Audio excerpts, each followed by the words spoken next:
Hello, singing friends. Welcome back to my channel. It's Miki here, your friendly neighborhood singing coach. I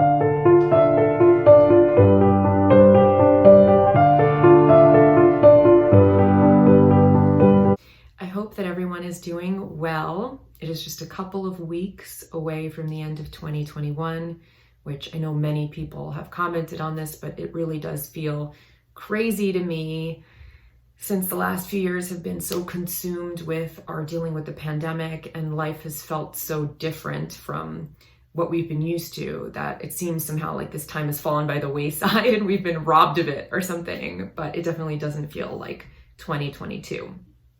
That being said, I'm really excited because I'm going to Virginia to visit my main musical collaborator and continue writing songs for my next record. So this is going to be a great vacation for me to get away from my parental responsibilities and also just be able to focus on my music for a little bit. But I'm excited to be here with you guys today. I'm going to be doing another patron request from Michael German. Thank you so much for your requests and your patronage, Michael. And he asked me to look at another Grai song. And he writes, just a reminder, Grai is a Russian folk pagan metal band from the Eastern Russian Republic of Tatarstan, and they formed in 2005. This song is called Farewell, and they shot it from their homes during COVID lockdown.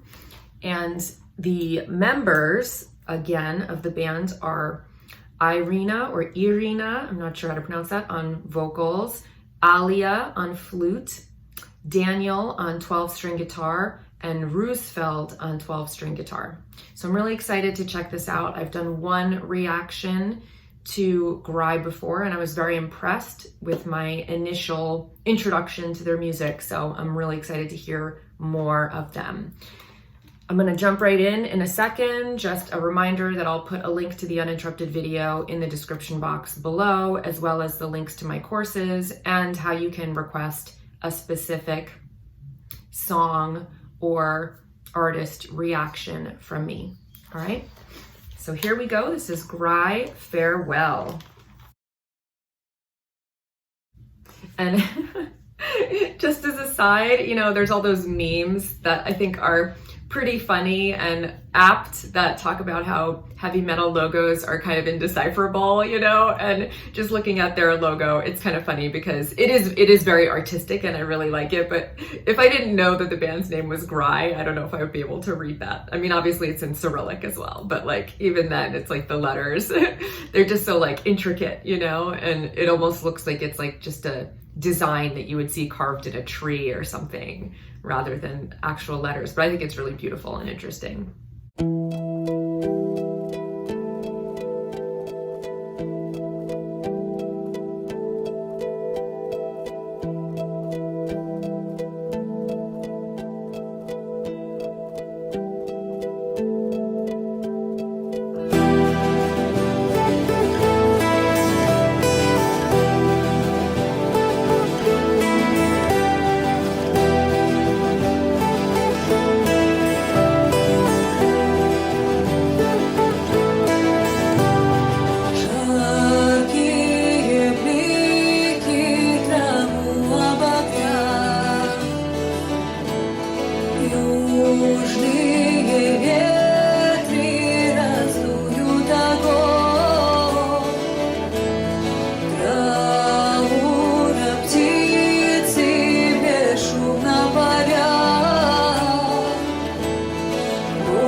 there for a moment. So I think this is absolutely gorgeous. Really, really nice. I love the different layers of guitars, and I love the way that she sings. She really has just such a gorgeous, nice, rich, low voice. I always comment on that, but I love women's low voices. And one thing that I think is really special about the way that she sings is the melody line is not that complex. It is very beautiful. It's not very like simple or rudimentary or anything like that, but she's adding in these very subtle ornaments in what she's singing, like little tiny grace notes, but it's not obvious that she's adding in ornaments because she just kisses them so lightly and she does them so quickly that you would almost miss it if you weren't listening for them, you know? So she's taking this unornamented, beautiful melodic line, and then she's adding in these very subtle, nuanced, tasteful ornaments very effortlessly. So I really love that about her voice, and she's got a really, really nice vibrato as well. I also appreciate that I can't understand the words because the words sometimes pull my attention too much. I listen very much to lyrics. It's the first thing that I always grab onto.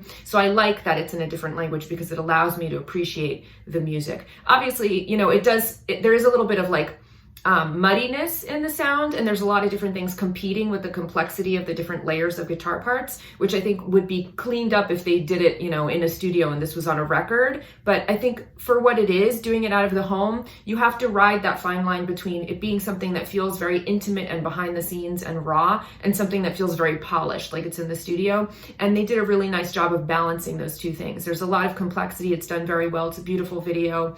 And yes, there's a little bit of messiness. It's not as pristine and perfect as a studio record, but that doesn't really take away from it for me. I think it's absolutely lovely. Oh, and I love the flute as well. My son, Dashel, he's 9 and he's working on flute right now. He picked it up this year. It's been very difficult for him. I'm going to show him this video because I think it's going to totally inspire him to just fall in love with the instrument even more.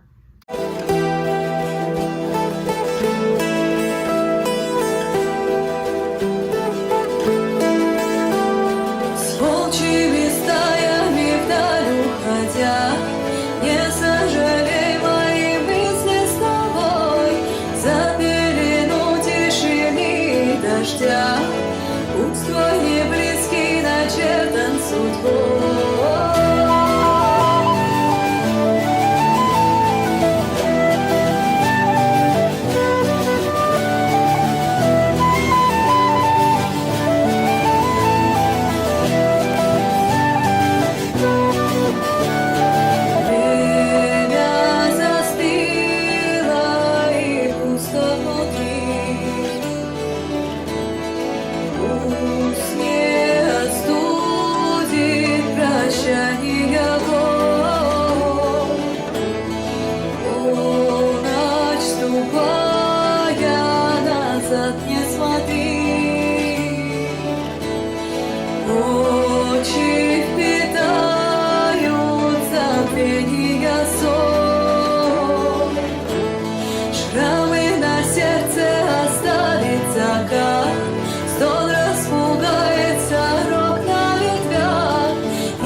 Very, very pretty.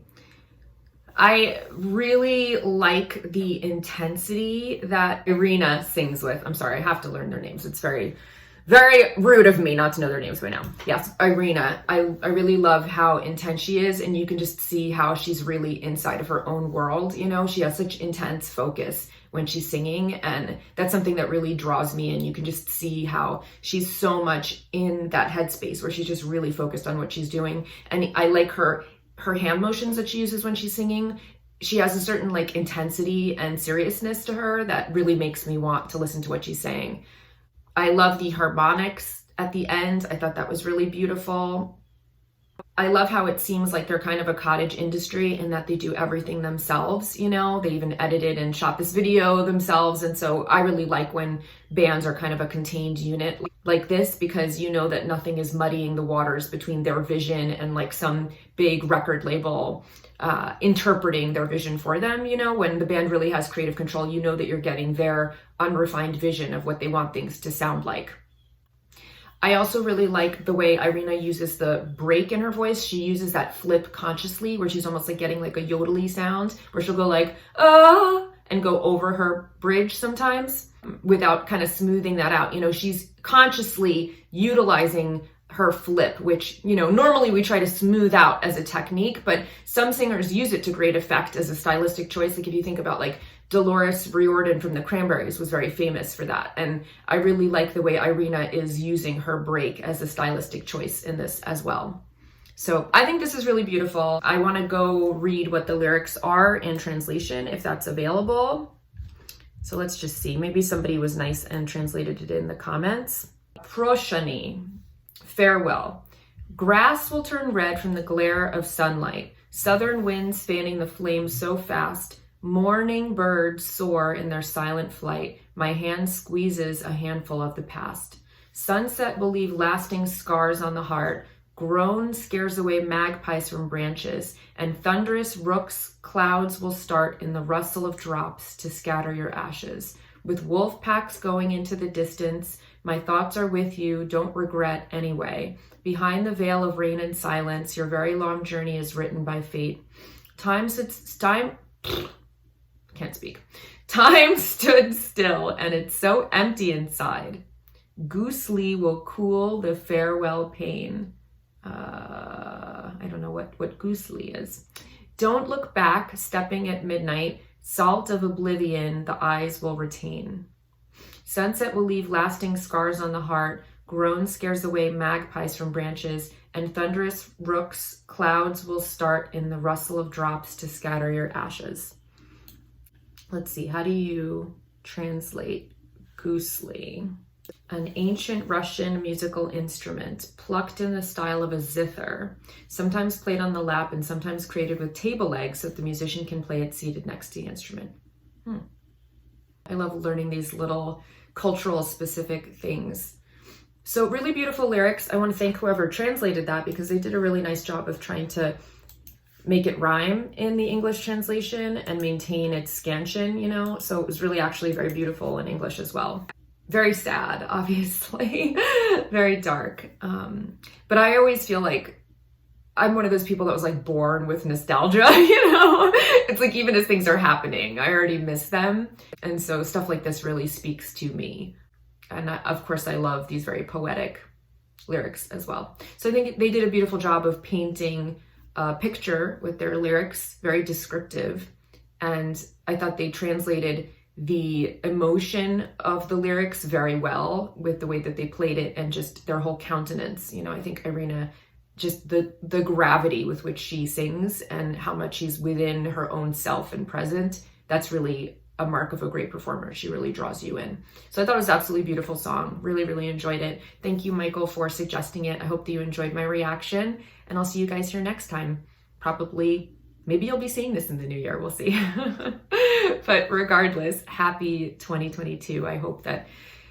I wish only all good things for everyone. You know, I hope that we're all healthy and happy and that things return to a little bit of our previous normalcy. All right, so stay well and happy singing.